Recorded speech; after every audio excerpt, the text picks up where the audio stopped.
Isinagawa ang isang napakahalagang seminar at training para sa mga miyembro ng Tricycle Operators and Drivers Association o TODA sa programa ng lokal ng pamahalaan at sa pamamagitan ng TORO o Tricycle Operation and Regulatory Office, Gender and Development at DRRMO o Disaster Risk Reduction and Management Office noong Martes.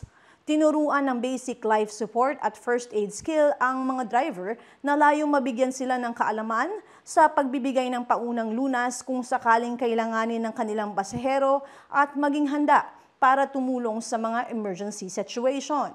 Maliban dito, pinalawig ang kanilang kaalaman at pag-unawa kaugnay sa Violence Against Women and Children o VAUSI at Safe Spaces Act. Naglalayo nito na protektahan ang bawat isa laban sa anumang uri ng pang-aabuso o karahasan sa pampublikong lugar. Bilang mga driver na madalas na nasa kalsada, mahalaga na alam nila ang kanilang ikikilos upang maiwasan ang mga reklamo ng pasahero, gayon din na kanilang malaman kung paano maprotektahan hindi lamang ang mga mananakay, kung hindi ang mga Pasigueño. Idinagdag din ang drug awareness seminar na nais masiguradong walang driver na nasa ilalim ng impluwensya ng bawal na gamot. Nabatid na sa datos ay kaunti na lamang ang mga reklamo laban sa mga driver. Ito pong pa-seminar natin sa VAUSI and sa first aid, napaka-importante po nito. Unang-una sa VAUSI para iwas na rin tayo sa mga reklamo, lalo na yung mga drivers. Pangalawa, ito pong ating seminar dito sa first aid. Hindi lang po basta driver, hindi lang po basta TODA, tayo po ay tutulong kung sino man po ang nangangailangan ng saklolo, lalo na sa emergency cases. Tinetrain po natin sila or seminar po natin sila para po dito sa ating pwedeng maging first aid responder. Ang target po natin ngayon ay ang 600 na tricycle driver and operator. Nagpapasalamat kami sa Office ng GAD, Gender and Development, and syempre sa DRRMO, Pasig City.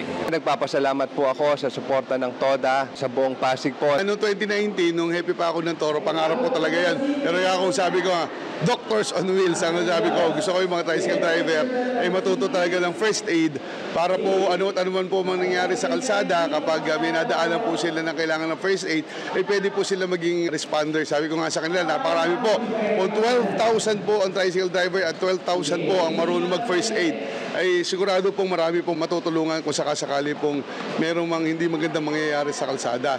At ito nga, na isa katuparan, nakakatawa. At sila tinuturuan yung mga basic po, no, ng first aid. Nandito rin po tayo yun para i-discuss po yung seminar tungkol po sa VAUSI and Safe Space Act. No?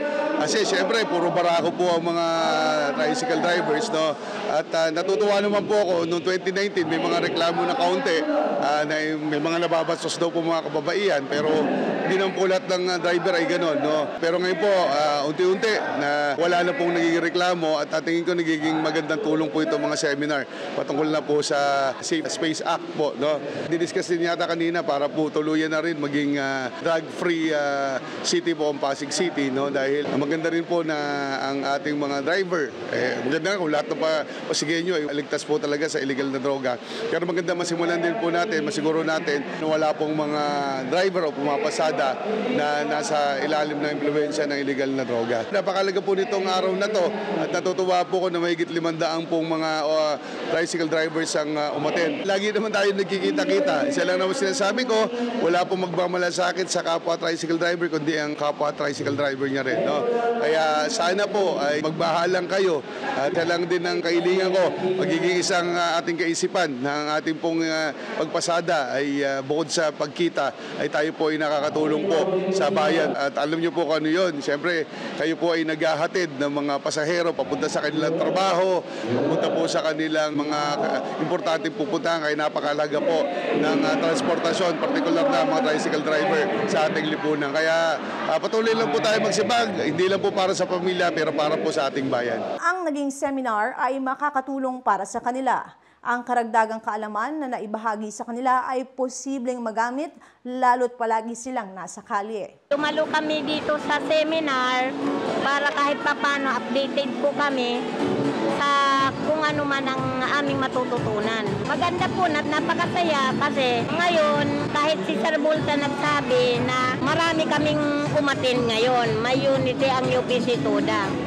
Sana po maulit muli yung ganito na ang presensya ng mga iba't ibang TODA ay maging cooperative sa pagdalo ng mga importanteng patawag ni na Sir Bulta ng Toro o anuman na usapin tungkol sa TODA. Nahangaan ko ang nag-organize ng seminar na to at nabigyan naman po kami ng invitation bilang paghahanda nung last meeting namin doon sa Pasig City Hall sa 7th floor. So nalaman namin itong schedule ngayon. Maraming salamat po na nasaksihan namin yung ganitong gusto nilang napaghahanda kung just in case, kunyari matuloy ang The Big One. Kasi ang TODA malaking factor po talaga ang role dahil ang aming siniservisyohan ay ang madlang people, mga pasahero ng buong Pasig. Nagpapasalamat kami at nagkakaroon kami ng ganitong mga programa. Ang masasabi ko dito sa seminar, napakalaking tulong to sa aming mga mananakay na alam namin kung paano namin sila isi-save sa ganitong mga pangyayari like first aid, sagad and bawsi. Alam namin kung anong gagawin namin kung sakali magkakaroon ng ganitong problema. At nagpapasalamat din pala ako, sir, sa Pasig Government, sa pangunguna ni Mayor Vico Soto, sa Toro, sa BDRMO na nag-conduct sila ng ganitong mga programa. Actually, sir, nagtalin ako kanina, marami akong natutunan. Sa mga katoda namin na naka-attend ngayon, sa lahat, sa UPC TODA, maraming salamat. Sa lahat-lahat ng mga TODA ng buong Pasig, maraming salamat, sir. Malaking tulong po ito sa amin. At sa iNews Pasig, maraming salamat to coverage this program. Maganda yung kasi yung sa Bausi, manalaman namin kung ano yung mga hindi namin dapat gawin sa mga pasahero. Tapos yung sa seminar naman, yung sa first aid, importante rin sa mga driver na matuto kasi nasa kalsada kami lagi. Importante na may kaalaman kami sa... Oo naman kasi hindi naman natin malalaman. Minsan may aksidente tayo madadaanan.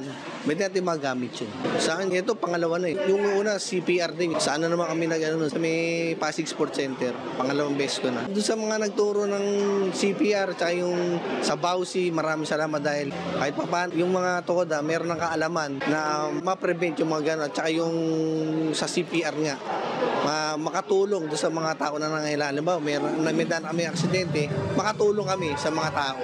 Namahagi din ng tig 10 go bags kada TODA at ilalagay ito sa kanilang mga tricycle terminals upang magamit kung sakaling kakailanganin sa gitna ng sakuna. Ako si Luan Peñano para sa latest ng iNews Pasig.